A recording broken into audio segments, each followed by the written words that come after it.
cancerbero del Betis. Marca el Girona en el Benito Villamarín. La bronca de la afición local a su equipo. Betis 0, Girona 1 ha marcado Portu. Pues error sí, no era...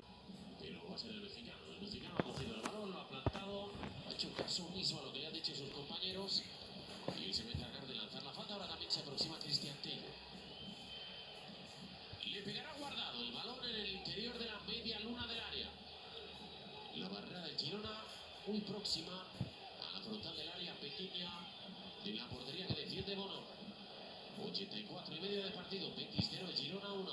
Vamos a ver que es capaz de inventar Guardado. Algún hombre del Betis incrustado y la barrera del Girona.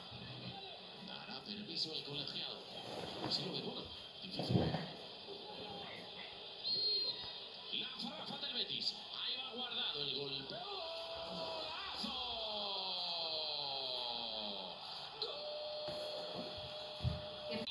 Y se ha ido. Evidentemente mucho más rápido que el central.